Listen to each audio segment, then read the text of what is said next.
Hello students, कैसे हैं आप लोग। उम्मीद करता हूं आप सब अच्छे होंगे। तो जो एडवांस रिवीजन वीडियो सीरीज में आपका एक बार फिर से स्वागत है। हमने जो लास्ट वीडियो में देखा था, लिमिट के टॉपिक्स वगैरह हमने किए थे डिस्कस और हमने लिमिट को कंप्लीट किया था। तो आज उसी का एक्सटेंशन कॉन्टिन्यूटी को देखेंगे हम। कॉन्टिन्यूटी क्या होता है, ठीक है। तो अगला जो हमारा टॉपिक है वो है कॉन्टिन्यूटी, और हम कॉन्टिन्यूटी को डिस्कस करने वाले हैं कि कॉन्टिन्यूटी क्या होता है, ठीक है। और अगर ये वीडियो पसंद है तो उसे लाइक जरूर कीजिएगा और इस यूट्यूब चैनल को सब्सक्राइब भी कीजिए, ठीक है। तो कॉन्टिन्यूटी क्या होता है, कॉन्टिन्यूटी ऑफ एफ एक्स। तो फंक्शन की जो कॉन्टिन्यूटी है वो हम चेक करते हैं किसी गिवन पॉइंट पे कि वो उस पॉइंट पे कॉन्टिन्यूअस है कि नहीं।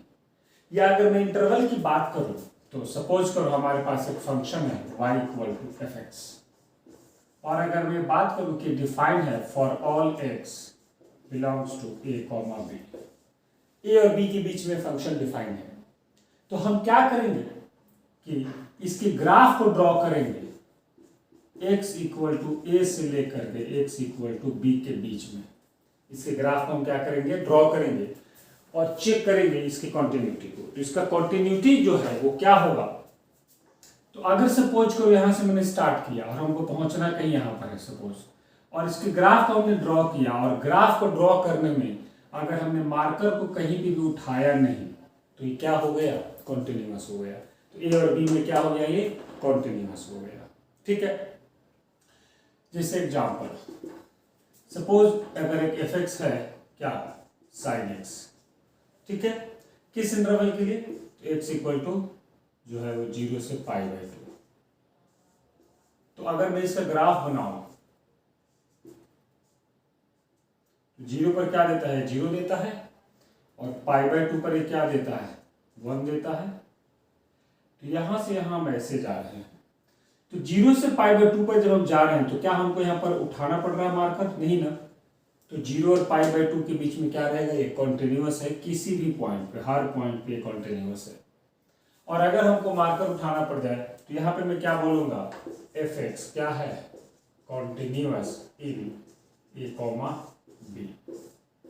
और सिमिलरली यहाँ पर मैं क्या बोलूंगा, एफ एक्स इज कॉन्टिन्यूअस किस इंटरवल के लिए, फॉर 0 to π/2, ठीक है। तो अगर सपोज करो मैं एक फंक्शन दे दूं ग्रेटेस्ट इंटीजर फंक्शन, यहां पर ये जो ब्रैकेट है ये किसको रिप्रेजेंट कर रहा है, ग्रेटेस्ट इंटीजर फंक्शन को, for x equal to 0 to 2, ठीक है। अब इसका अगर मैं ग्राफ बनाऊं तो जरा देखो, ये 0 है, ये 1 है, और ये 2 है, और ये भी क्या है, 1 है। 0 से 2 के बीच में इसका ग्राफ आपको पता है कि जब 0 से 1 मैं लूंगा तो उसका GIF 0 मिलता है, तो ये हो जाएगा। और 1 पे क्या देता है फंक्शन, वैल्यू 1 दे देता है, ठीक है। और 2 पर क्या देता है, वो 2 देता है। तो 2 पर कहां पहुंच जाएगा, ये 2 दे देगा हमको। तो अगर मैं, और 1 से 2 के बीच में क्या देगा, ये 1 से 2 के बीच में ये 1 ही देगा, तो इसका ग्राफ ऐसा हो जाएगा। अगर मैं ओपन ब्रैकेट लगा दूं यहाँ पे, और यहाँ भी मैं अगर ओपन, चलो यहाँ पर क्लोज ही रहने देता हूँ, तो हमको इसकी जरूरत नहीं होगी, हमको इसकी भी जरूरत नहीं होगी। तो इसका ग्राफ अगर मैं ड्रॉ करूं तो यहां से ऐसे आऊंगा, और यहां पे जैसे x 1 होगा मुझको उठा के यहां मार्कर लाना पड़ेगा। तो यहां से यहां जंप करने में हमको ये कंटिन्यूटी ब्रेक हुआ कि नहीं हुआ, तो हम क्या बोलेंगे, नॉट कॉन्टिन्यूअस। फंक्शन जो है वो क्या है, नॉट कॉन्टिन्यूअस इन 0 to 2, 0 और 2 के बीच में ये कॉन्टिन्यूअस नहीं है। चलो मैं ओपन ही रहने देता हूं, अगर मैं इधर भी ओपन कर लूं तो ऐसा हो जाएगा, ठीक है। क्योंकि तो ये कॉन्टिन्यूअस नहीं है, तो कहां पे ब्रेक हो रहा है ग्राफ इसका, तो discontinuous at x equal to 1, ठीक है। डिसकंटिन्यूअस कहां हो रहा है, x इक्वल टू 1 पे हो रहा है।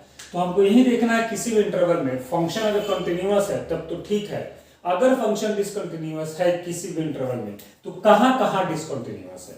तो अब हमको अगला टॉपिक यही पढ़ना है कि how to check discontinuity at any point.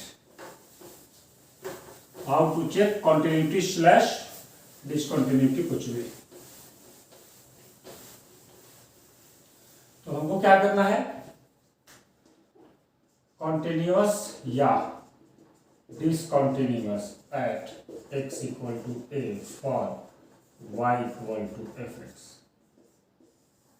अगर कोई एक फंक्शन हमको fx दे दिया तो उसके कॉन्टिन्यूटी और उसके डिसकंटिन्यूटी को हमको कहां पे चेक करना है, x इक्वल टू a पर चेक करना है कि वो कॉन्टिन्यूअस है कि नहीं और डिसकंटिन्यूअस है कि नहीं। कैसे चेक करें, तो जरा देखिए। सपोज करें कि ग्राफ ऐसे बन रहा है, इधर और ये इधर, और ये हमारा x इक्वल टू a है। ठीक है, एक ग्राफ ये हो गया। मैं कई सारे ग्राफ बना के दिखाता हूं।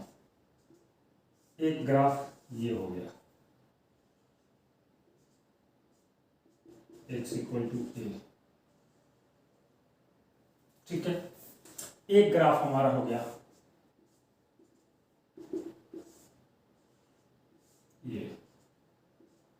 ठीक है, और एक ग्राफ हमारा हो गया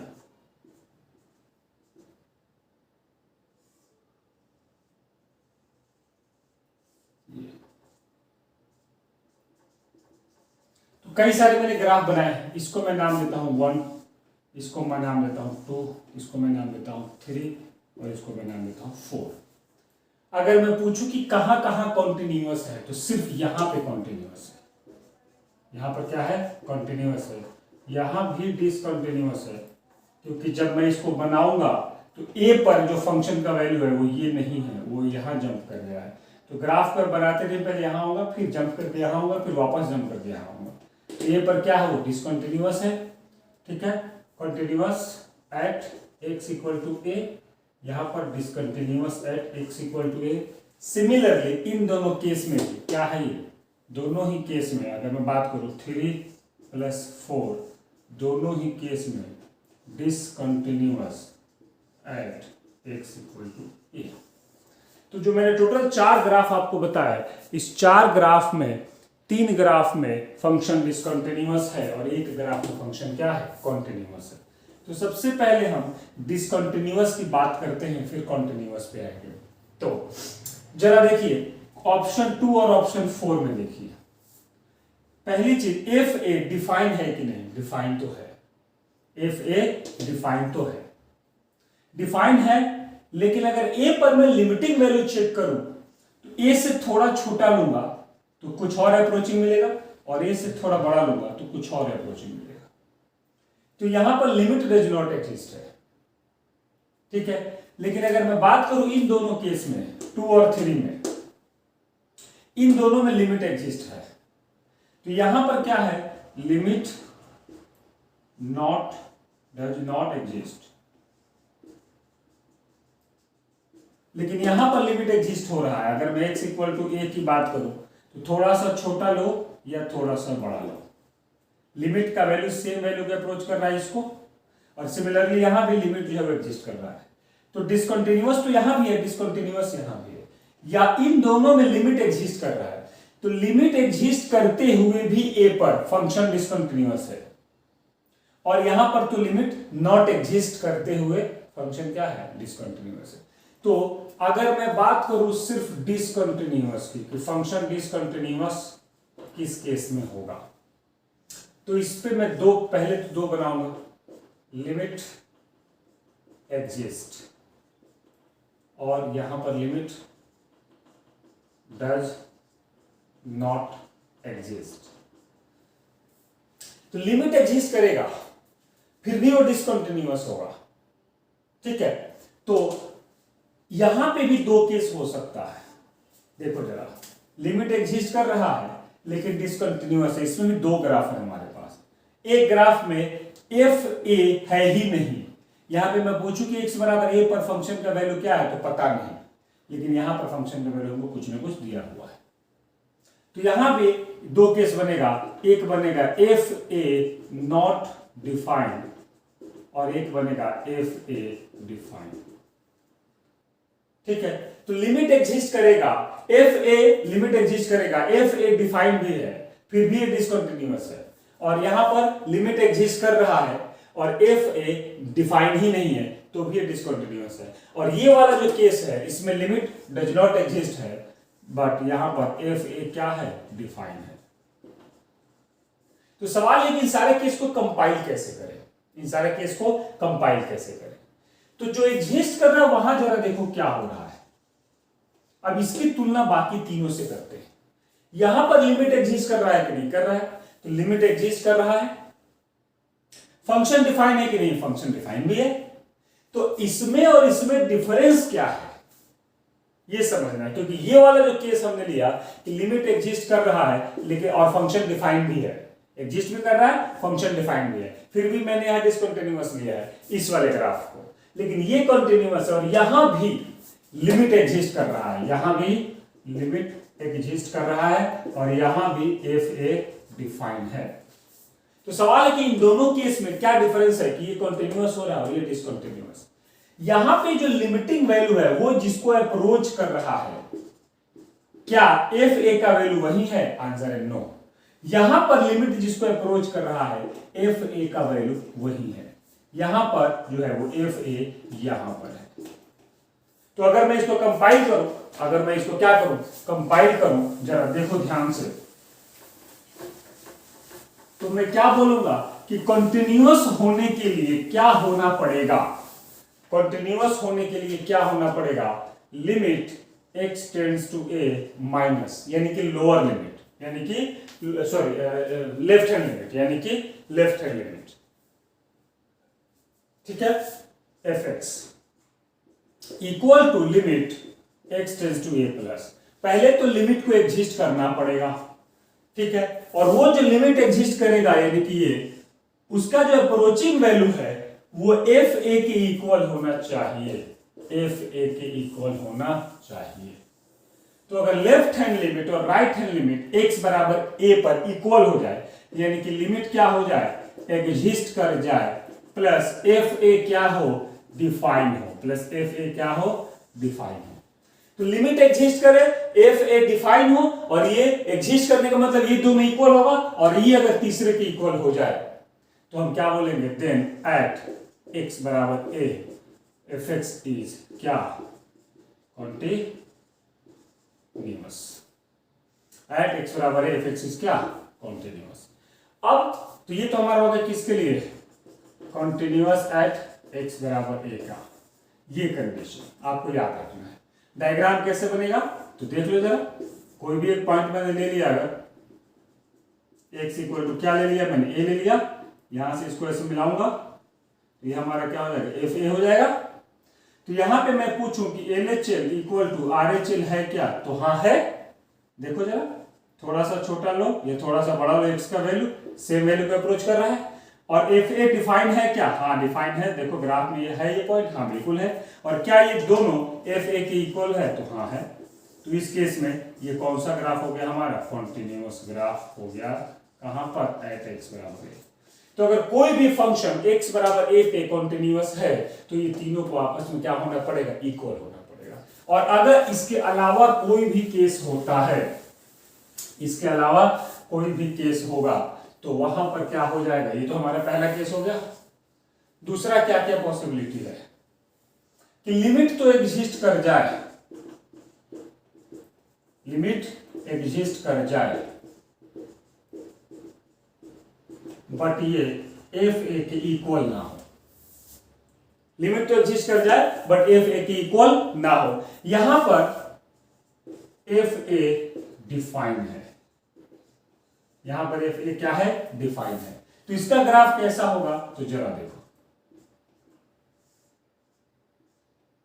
यह हमारा एक्स इक्वल टू ए है, यहां पर सर्कल कर दो और क्या करो कि इस एफ ए को कहीं और डिफाइन कर दो, ये लो, ये हमारा एफ ए हो गया। तो लिमिट तो एग्जिस्ट कर रहा है, एफ ए भी एग्जिस्ट कर रहा है, बट आपस में इक्वल नहीं है। तो इस केस में हम क्या बोलेंगे, एट एक्स बराबर ए एफ एक्स इज क्या, डिसकंटिन्यूअस। तो हमने तो क्या किया, लिमिट एग्जिस्ट करा के एफ ए के इक्वल कर दिया, तीनों आपस में इक्वल हो गया, तब तो कंटिन्यूअस हुआ। इसके अलावा क्या क्या पॉसिबिलिटी है मैं वो बता रहा हूं। एक तो लिमिट एग्जिस्ट कर गया बट एफ ए की इक्वल नहीं है, फिर से लिमिट एग्जिस्ट कर गया, f x equal to g x, sorry ये लिमिट एग्जिस्ट कर गया। अब ये इक्वल किसके होना चाहिए, एफ ए के, but F A not defined.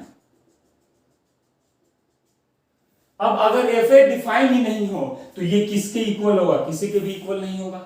तो लिमिट तो एग्जिस्ट कर रहा है यहां भी, लिमिट तो एग्जिस्ट कर रहा है यहां भी, बट ये भी डिसकंटिन्यूअस है और ये भी डिसकंटिन्यूअस है।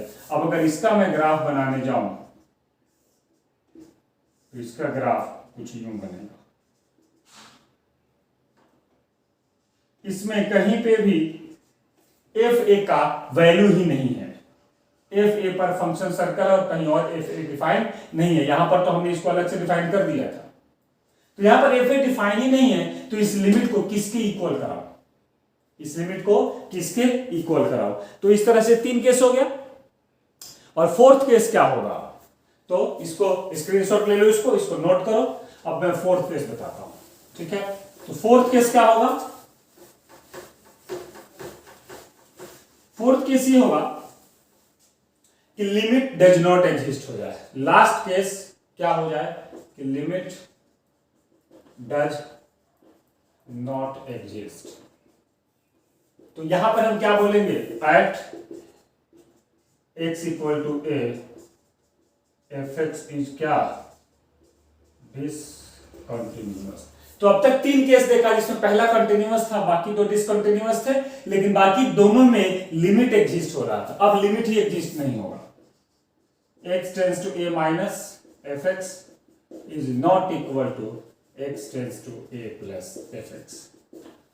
तो यहां पे हम एफ ए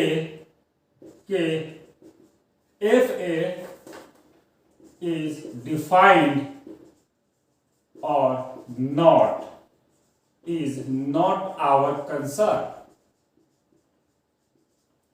अब यहां पर एफ ए डिफाइंड है या नहीं है यह हमारे लिए मुद्दा नहीं है, क्योंकि यहां तो limit he does not exist हो गया।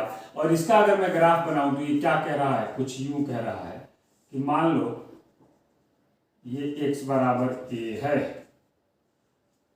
और ये हो गया हमारा ऐसा। अब लोअर लिमिट देखो जरा, इसको अप्रोच कर रहा है, इसको मैं y1 अगर ले लो और इसको मैं अगर y2 ले लूं, तो LHL किसको अप्रोच कर रहा है, y1 को, और RHL किसको अप्रोच कर रहा है, y2 को। तो यहां पर क्या हो गया, लिमिट डज नॉट एग्जिस्ट। और अगर लिमिट एग्जिस्ट ही नहीं करेगा और जब तुम इसका ग्राफ बनाओगे तो यहां पर मार्कर उठाना पड़ेगा कि नहीं। तो एट x बराबर a एफ एक्स इज क्या, डिसकंटिन्यूअस। समझ आया। अब यहां पर एफ ए डिफाइन है कि नहीं, मान लो एफ ए डिफाइन है और मान लो यहां पर है वो, या एफ ए डिफाइन है वो यहां पे है, या दोनों में से कहीं भी नहीं है, एफ ए मान लो बीच में है, कि तीनों ही सूरत में एफ ए डिफाइन है और यहां पर हो चाहे यहां पर हो चाहे वहां पर हो, या एफ ए डिफाइन ही ना हो, हर केस में डिसकंटिन्यूअस है। तो यहां पर एफ ए के बारे में बात ही नहीं करनी, क्योंकि हमारा जो 3 लाइन होता है, 3 जो होते हैं हमारे इसमें टर्म LHL RHL FA, तो पहला ही तो जब इक्वल नहीं है तो तीसरी की हम बात ही क्या करें। तो इस तरह से 4 पॉसिबिलिटी है और इस चारों पॉसिबिलिटी में एक पहला पॉसिबिलिटी जब ये तीनों के तीनों आपस में इक्वल हो जाए और सबके सब डिफाइन हो और सब आपस में इक्वल हो जाए, वो कंटिन्यूअस होगा। बाकी हर केस में क्या होगा, डिसकंटिन्यूअस होगा। ठीक है, तो जरा देखते हैं कि इसके क्वेश्चंस कैसे बन सकते हैं।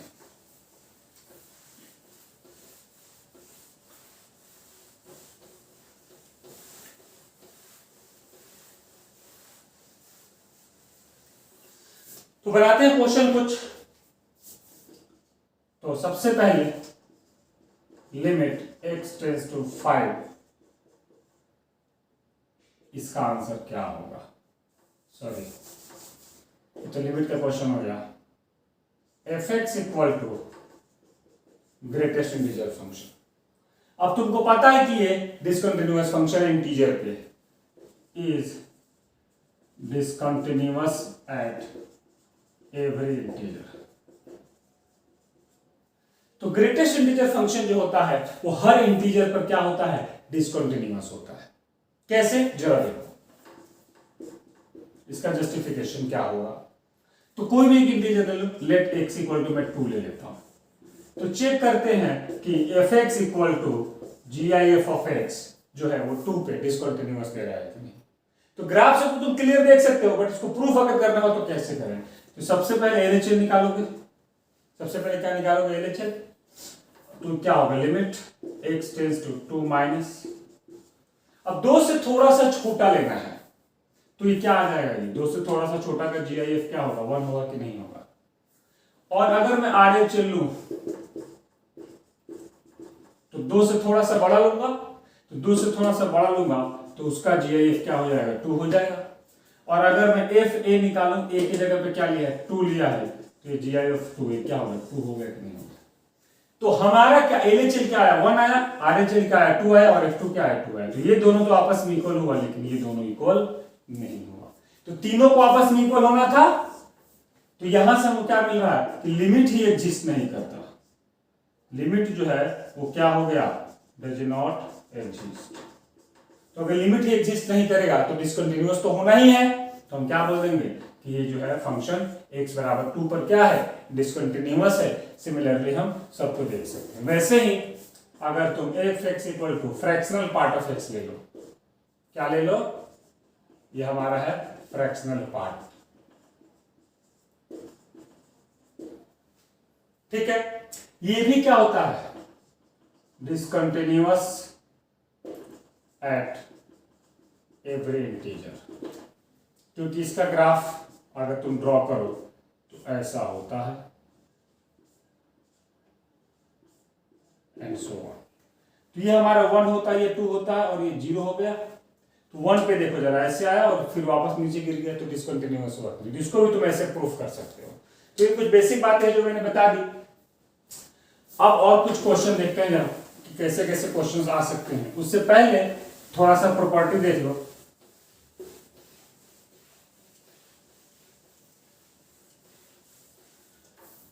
तो प्रॉपर्टी ये है कि if fx and gx is continuous at x बराबर c, देन अगर दो फंक्शन हो हमारे पास fx और gx और दोनों के दोनों c पे क्या कंटिन्यूअस हो, तो इनका एडिशन fx प्लस gx,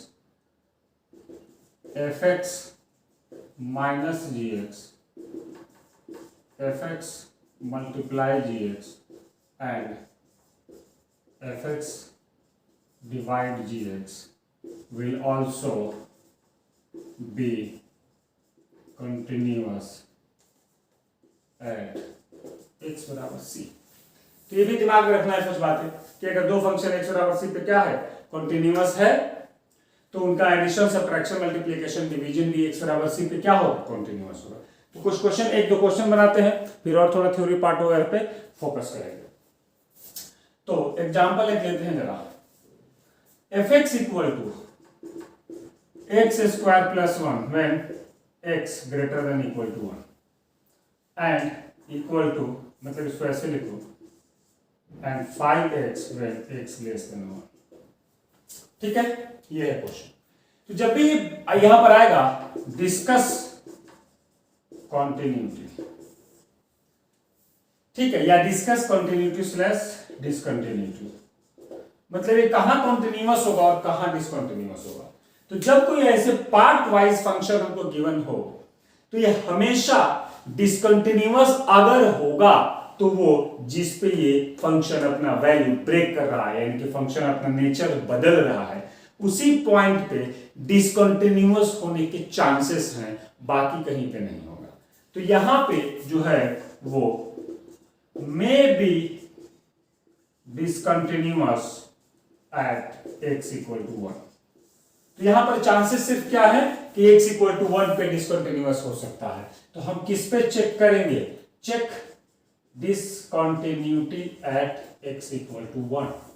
तो x इक्वल टू 1 पर डिसकंटिन्यूटी चेक करेंगे। तो सबसे पहले निकालेंगे LHL यानी कि limit x tends to 1 minus fx। अब जब एक से थोड़ा सा हम छोटा लेंगे तो fx क्या आएगा? अब इन दोनों में से कौन सा वैल्यू होगा? 5x। यहां पे हम क्या ले लेंगे? 5x। पुट करते टाइम तो 1 ही करते हैं, बताया था 0.9 अप्रोचिंग 1, तो ये क्या दे देगा हमको? 5 दे देगा। और अगर मैं RHL निकालूं, एक से थोड़ा बड़ा लेंगे, अब फंक्शन क्या हो जाएगा? x² प्लस 1, तो ये क्या दे देगा? 2 दे देगा। अब तुमको f1 निकालने की जरूरत ही नहीं है। क्यों? क्योंकि दिख रहा है कि LHL और RHL इक्वल नहीं है, तो लिमिट डज नॉट एग्जिस्ट हो जाएगा। और अगर लिमिट डज नॉट एग्जिस्ट होगा तो फिर हम बोल देंगे कि भाई ये डिसकंटिन्यूअस होगा 1 पर। फिर भी अगर f1 निकालना हो तो इक्वालिटी कहां है? यहां पर है। तो यहां पर मैं 1 पुट कर सकता हूं, तो ये 2 आ गया। तो 5 2 2 LHL क्या है? 5, RHL क्या है? 2, और ये क्या है? 2। क्या ये तीनों आपस में इक्वल है? आंसर है नो। तो हम क्या बोलेंगे? fx is discontinuous at x equal to 1। समझ में आया? तो ऐसे ही कुछ और क्वेश्चन देखते हैं कि और क्या क्या हो सकता है इसमें।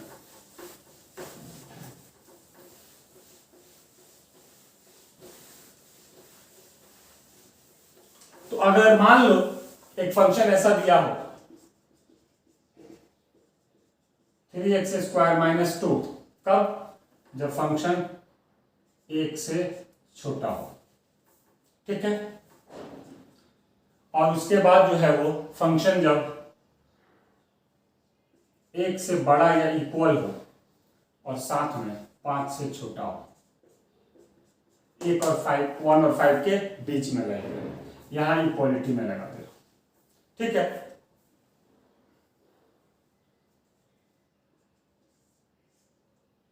यहां पर है ये 5x माइनस 4, ठीक।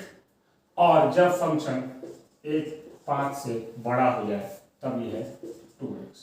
तो बोल रहा है डिस्कस कंटिन्यूटी स्लैश क्या? डिसकंटिन्यूटी। तो आपको करना क्या है? डाउट किस पे होगा? Doubt point for discontinuity.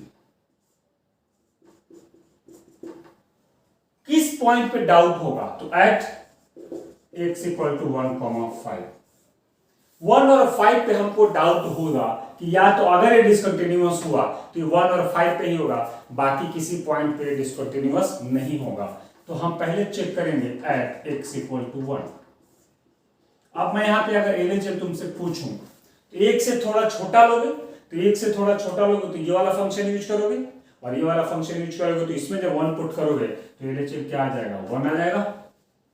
अगर मैं पूछूं कि RHL क्या होगा, अगर मैं पूछूं कि RHL क्या होगा, तो RHL के लिए 1 से थोड़ा बड़ा लोगे तो फिर हमको ये वाला यूज करना होगा, और फिर 1 पुट करोगे तो 5 माइनस 4 क्या आ जाएगा? ये भी 1 आ जाएगा। और अगर मैं पूछूं कि F1 क्या होगा, तो इक्वालिटी यहां लगा है तो इसमें पुट करोगे तो ये भी 1 आ जाएगा। क्या ये तीनों इक्वल आया तो मैं क्या बोलूंगा कि fx is continuous at x equal to 1। तो हमको 2 पॉइंट पे डाउट हो रहा था कि वहां हो सकता है डिसकंटिन्यूअस हो, बट वहां तो ये कंटिन्यूअस हो गया। तो दूसरा पॉइंट है उसको भी जरा चेक कर लेते हैं। तो अब at x equal to 5, at x equal to 5 जब तुम LHL लोगे तो क्या लोगे? जो है वो 5 से थोड़ा छोटा, तो तुम इस फंक्शन को कंसीडर करोगे, तो यहां से क्या आ जाएगा? 21 आएगा। 5 इंटू 5 25, 25 माइनस 4 क्या? 21।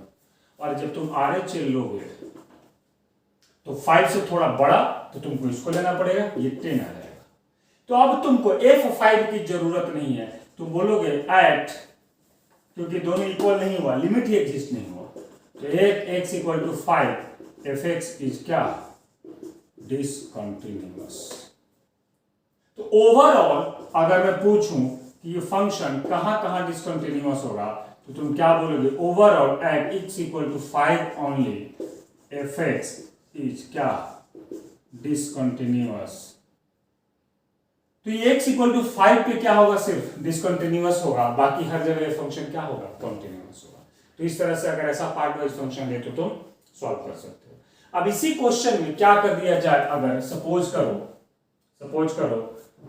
ये 21 है ना, तो अगर मैं इसको यहां पे लिख लूं 3x + 6, इसी क्वेश्चन को मैं थोड़ा सा चेंज कर दूं,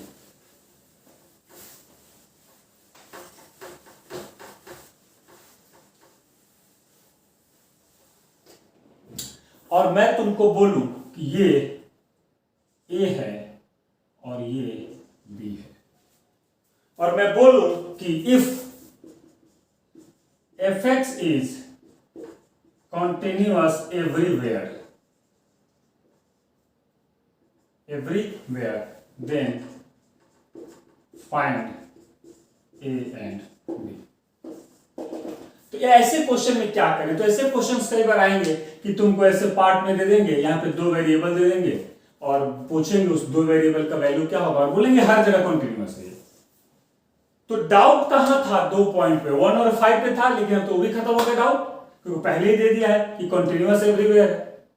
हमको ए और बी चाहिए, तो तुम क्या करोगे, एक बार ए पे कॉन्टिन्यूटी अप्लाई करोगे और एक बार बी पे कॉन्टिन्यूटी अप्लाई करोगे, ठीक है। तो at x equal to 1, LHL equal to RHL equal to F1, तुम ये अप्लाई करोगे, क्योंकि गिवन है हर जगह कॉन्टिन्यूअस है, तो x बराबर 1 पे भी कॉन्टिन्यूअस होगा, और अगर x बराबर 1 पे कॉन्टिन्यूअस हुआ तो इस रिलेशन को फॉलो करेगा।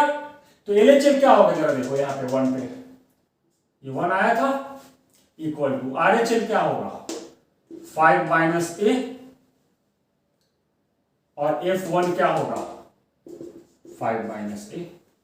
जब इन दोनों को सॉल्व करोगे तो यहां से तुमको A क्या मिल जाएगा, जरा देखो तो A क्या मिल जाएगा, 4 मिलेगा कि नहीं मिलेगा। और जब तुम B पे चेक करोगे at x equal to 5, LHL equal to RHL equal to F5, तो LHL क्या होगा 5 से थोड़ा छोटा, तो 25 माइनस A, और RHL क्या होगा 5 से थोड़ा बड़ा, तो यानी कि 5B + 6। अब इक्वल टू F5, तो F5 अगेन इक्वालिटी यहां है, तो जो पहला वाला है वही इधर आ जाएगा, तो इसको लिखने की जरूरत नहीं। अब A का वैल्यू तुम पहले ही निकाल चुके हो कि नहीं, तो यहां पे तुम पुट कर दो, तो 21 इक्वल टू क्या 5B + 6, ठीक है। तो यहां से क्या आ जाएगा 15 इक्वल टू 5B, तो B इक्वल टू क्या। तो इस तरह से अगर 2 वेरिएबल तुमको दे दे किसी क्वेश्चन में, ये 6 था, B नहीं था, ये 6 था, ये B था, ठीक है, 2 वेरिएबल दे दे और 2 पॉइंट भी ऐसा दे दे जहां पे फंक्शन अपना नेचर बदल रहा हो, और वहां पे कॉन्टिन्यूटी की बात करें तो ऐसे कर लेंगे, ठीक है। अब कहां कहां डिसकंटिन्यूटी को रिमूव किया जा सकता है,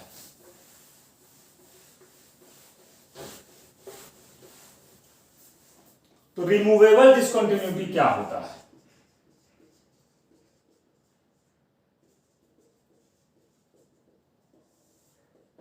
ठीक है। अब कई बार क्या होता है डिसकंटिन्यूटी को रिमूव कर दिया जाता है, तो हमको ये समझना ही है कि डिसकंटिन्यूटी कब रिमूव हो सकता है।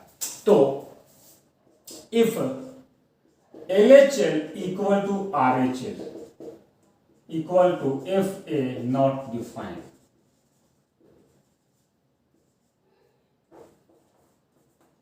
ठीक है, यानी कि एंड LHL और RHL आपस में इक्वल हो और FA डिफाइन नहीं हो, यानी कि इसको मैं लिख सकता हूं कि limit exists but FA not defined. ये वाला जो केस है ये डिसकंटिन्यूअस वाला केस है कि नहीं, ये क्या है डिसकंटिन्यूअस वाला केस है कि नहीं। तो यहां से हम क्या करेंगे, दिस डिसकंटिन्यूटी, तो ये जो डिसकंटिन्यूटी है इसको तुम रिमूव कर सकते हो, हटा सकते हो। यहां पर FA डिफाइन नहीं है ना, तो क्वेश्चन ही कहेगा कि अगर इसके डिसकंटिन्यूटी को रिमूव करना है तो FA का वैल्यू क्या होगा, तो अपनी मर्जी से FA को क्या कर दो डिफाइन कर दो। तो यहां पर तुम क्या बोलोगे, to remove discontinuity at x equal to A, क्योंकि हम यहां पर x इक्वल टू A की ही बात कर रहे हैं, removal discontinuity at x equal to A। तो to remove discontinuity at x equal to A हमको क्या करना होगा, रीडिफाइन नहीं सीधा डिफाइन एफ ए को डिफाइन करना होगा और किसके equal, limit x tends to a f x, इसके इक्वल। यानी कि ये LHL और RHL अगर इक्वल है, यानी कि लिमिट एग्जिस्ट कर रहा है, तो उसका जो लिमिटिंग वैल्यू होगा जो इक्वल है उसी की इक्वल अगर FA हो जाए तो इसका मतलब हो गया कि नहीं। अगर मैं इसकी बात करूं तो इसका मतलब LHL इक्वल टू RHL हुआ कि नहीं हुआ, और अगर ये FA के इक्वल हो जाए तो हमारा काम हो जाएगा। समझ आएगा नहीं? तो इसका अगर मैं ग्राफिकल एनालिसिस करूं तो ये वाला केस होगा, वो ये वाला, ये x इक्वल टू ये है, मान लो यहां पर इसका कोई वैल्यू है t, तो अगर यहां से मैं पूछूं कि LHL equal to RHL equal to k होगा कि नहीं होगा, FA क्या होगा पता नहीं, और यहां पर FA क्या है, नॉट डिफाइंड है। और अगर इसको कंटिन्यूअस होना है और मैं बोलूं कि चलो डिफाइन करते हैं और इसको फिल कर देते हैं, तो क्या करूंगा मैं, लेट टेक, मैं क्या करूंगा यहां पर, take FA equal to k, FA को इसके लिमिटिंग वैल्यू के इक्वल कर दो, और जैसे इसके लिमिटिंग वैल्यू के इक्वल करोगे क्या हो जाएगा, ये कंटिन्यूअस हो जाएगा और डिसकंटिन्यूटी क्या हो जाएगी, रिमूव हो जाएगी। तो एक केस तो ये था जहां पर डिसकंटिन्यूटी रिमूव करते थे। एक दूसरा केस ये भी होता है कि if LHL equal to RHL equal to FA होना चाहिए कंटिन्यूटी के लिए, ये तीसरा वाला नहीं होता। तो लिमिट यहां भी एग्जिस्ट करता है, यहां पर लिमिट एग्जिस्ट करता है, यहां पर FA डिफाइन भी होता है। यहां पर तो FA डिफाइन नहीं था, हमने उसको डिफाइन कर दिया था, यहां पे FA डिफाइन होता है बट वो लिमिटिंग वैल्यू के इक्वल नहीं होता। तो क्या करेंगे हम, रीडिफाइन कर देंगे, redefine FA and equate limit x tends to a fx equal to FA। अब वो जो FA का वैल्यू पहले से दिया हुआ है उसको हटा दो और उसको रीडिफाइन कर दो और उसको इसके लिमिटिंग वैल्यू के इक्वल कर दो। यानी कि ग्राफिकल एनालिसिस क्या होगा कि अगर सपोज करो ऐसा दिया हुआ है, ये हमारा K1 है और ये हमारा K2 है, तो यहां पर FA क्या दिया हुआ है, K2, लेकिन limit x tends to a fx ये क्या दिया हुआ है, K1 दिया हुआ है, यहां पर x इक्वल टू a पर। तो इसको रीडिफाइन करो, बोलो कि ये इसको छोड़ो, अब तुम FA को K1 ही ले लो। तो जैसे इसको K1 लोगे, LHL equal to RHL equal to FA होगा कि नहीं होगा, और ये जो कि यहाँ पर डिफाइन था इसको यहाँ से हटा के और हम इसको यहाँ डिफाइन कर देंगे। तो इस तरह से हम इन दोनों केस में हम डिसकंटिन्यूटी हटा सकते हैं। ये वाला केस बहुत कम आता है, ये वाला बहुत ज्यादा आता है कि तुमको FA देगा ही नहीं, बोलेगा कि FA क्या लिया जाए कि x बराबर a पर फंक्शन जो पहले से डिसकंटिन्यूअस था वो कंटिन्यूअस हो जाए। तो यानी कि सिंपल लिमिटिंग वैल्यू जो होगा वही FA लिया जाए। तो ये हमारा क्या था, how to remove discontinuity, how to remove point of discontinuity. ठीक है, अगली क्लास में हम जो है इस पे बेस्ड कुछ क्वेश्चन बनाएंगे, देखेंगे कि कैसे डिसकंटिन्यूटी को रिमूव किया जाता है, और इसके साथ साथ जो है वो लेफ्ट डिसकंटिन्यूटी और राइट डिसकंटिन्यूटी क्या होता है। तो अगले लेक्चर में हम इस डिसकंटिन्यूटी चैप्टर को, कंटिन्यूटी चैप्टर को सम अप करेंगे, जो छोटी छोटी 2-3 बातें हैं उसको देखेंगे और साथ में कुछ क्वेश्चन बनाएंगे। तब तक अगर ये वीडियो पसंद आया हो तो इसे लाइक जरूर करें, शेयर भी करें दोस्तों के बीच में, और अगर आपको इसमें कुछ समझ में नहीं आया हो तो कमेंट बॉक्स में कमेंट जरूर करें, हम उसको कंसीडर करेंगे और उसके लिए जो भी करना होगा करेंगे। अगर कोई शॉर्ट वीडियो बनाना पड़ा तो जरूर बनाएंगे, और एडिशनल कोई टॉपिक पढ़ना हो अलग से तो जरूर मैसेज करें कि हाँ सर हमको ये टॉपिक पढ़ना है, तो मैं उसका एक शॉर्ट वीडियो बना के जरूर डालेंगे। बट ये सब आपको कहाँ मिलेगा, अग्रवाल क्लासेस चंद्रपुर के यूट्यूब चैनल पे। जिसको सब्सक्राइब करोगे तभी तो सब्सक्राइब करो, नोटिफिकेशन का घंटी जो है उसको भी प्रेस करो, जो बेल है उसका, ताकि जब भी अपलोड हो वीडियो तो आपको उसकी नोटिफिकेशन मिल जाए और आपका टाइम वेस्ट ना हो। तब तक के लिए सेफ रहो, सुरक्षित रहो, अपना ध्यान रखो, घर वालों का ध्यान रखो, बाहर मत निकलो और पढ़ते रहो और आराम से अच्छे से जो भी वक्त मिला है उसको यूटिलाइज करो, मस्त अच्छे से खाओ पियो और खूब जम के पढ़ो और जो भी डाउट हो पूछो। ठीक है, मिलेंगे अगले वीडियो में। Good bye.